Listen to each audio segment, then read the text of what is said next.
Iran, Israel और America का युद्ध थमने का नाम नहीं ले रहा है और इसका असर पूरे एशिया पर पड़ रहा है। अगर ये युद्ध जल्दी ही खत्म नहीं हुआ तो इसका असर पूरी दुनिया पर पड़ेगा। लेकिन हमारे लिए जानना ये जरूरी है कि क्या इस युद्ध का असर आने वाले समय में भारत की इकोनॉमी को तोड़कर रख देगा और भारत की इकोनॉमी पर इस युद्ध का कितना गहरा असर पड़ेगा।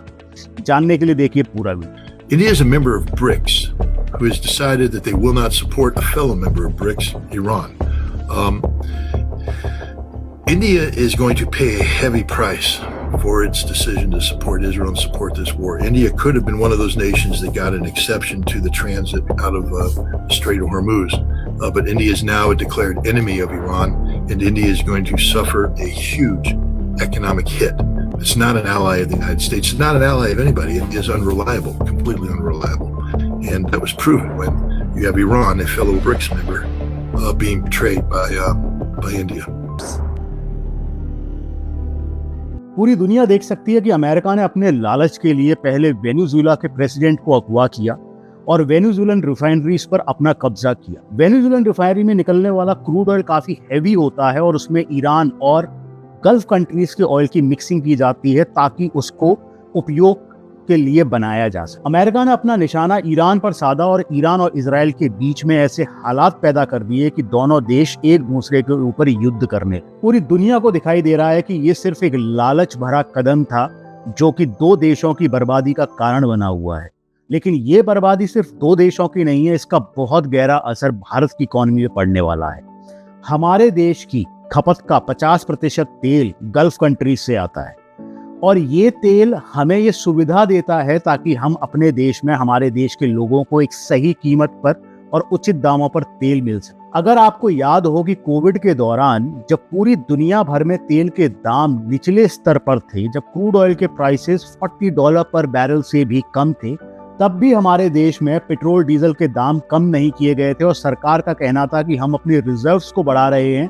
सरकार का कहना था कि उस तेल के पैसे से हम अपने देश के कर्जों का, अपने डेट्स का निवारण करेंगे। बट आज की तारीख में सिचुएशन ये है कि अगर हमारी तेल की सप्लाई पर असर पड़ता है, जो कि वाजिब तौर से देखा जा सकता है कि पड़ने वाला है, अगर ऐसा होता है तो हमारे देश में तेल के प्राइसेस कहाँ जाएंगे। और ये आप सभी जानते हैं कि अगर हमारे देश में तेल के प्राइसेस बढ़ते हैं तो हमारे देश के खाद्य पदार्थ, हमारे देश का ट्रांसपोर्टेशन, लॉजिस्टिक सिस्टम, हर एक चीज प्रभावित होती है और उसका सीधा असर देश के वासियों की जेब पर पड़ता है। तो आज इस वीडियो में ये बात करना बहुत जरूरी है कि आखिर ऐसा क्या हुआ कि जिसमें कि भारत पर सबसे ज्यादा असर पड़ने वाला है।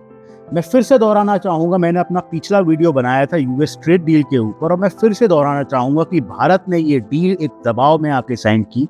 भारत के ऊपर न जाने कौन सा प्रेशर है जो उसको ये डील साइन करने पड़ी। अगर हमारे तेल की सप्लाई, भारत देश की तेल की सप्लाई गल्फ कंट्रीज की बजाय वेनेजुएला से होती है तो हम सब की जेब पर असर पड़ेगा। अगर हमारे देश में अमेरिका से इंपोर्ट्स बढ़ते हैं, हम सब की जेब पर असर पड़ेगा। अब आप जरा पीछे जाके एक नजर डालिए, आप देखिए कि आखिर हुआ क्या। अमेरिका ने इजराइल को बोला, इजराइल ने ईरान पर वॉर किया और ईरान जो है वो सारे अमेरिकी ठिकानों को निशाना बनाकर पूरे गल्फ कंट्रीज में नष्ट कर रहा है। पूरा स्ट्रेट ऑफ होर्मुज, जो कि एक रास्ता है जहां से हमारे भारत में, हमारे देश में तेल आता है या और भी एशियन कंट्रीज को तेल जाता है, वो पूरा रास्ता इस समय बंद है। अगर यही हालात रहते हैं तो पूरे एशिया में, पूरे एशियन कंट्रीज में तेल की बहुत ही किल्लत होगी और ये समस्या हमारे ही देश को नहीं, हमारे सारे पड़ोसी देशों को झेलनी पड़ेगी। क्योंकि हमारे देश की आबादी 140 करोड़ है तो इसका सीधा सीधा असर हमारे कंजम्पशन से जोड़ा जा सकता है, क्योंकि हमारा कंजम्पशन ज़्यादा है, हमारी प्रिक्योरमेंट पर असर पड़ने वाला है। तो यहाँ से सीधे संकेत मिल रहे हैं कि अगर इन सिचुएशंस का निवारण नहीं किया गया, अगर ये युद्ध जल्दी नहीं थमे तो हमारी, आपकी, हम सब की जेबों पर बहुत गहरा असर पड़ेगा। और राजनीतिक दृष्टिकोण से अगर हम देखें तो आज के समय में भारत की स्थिति किसी भी तरह से स्पष्ट नहीं है।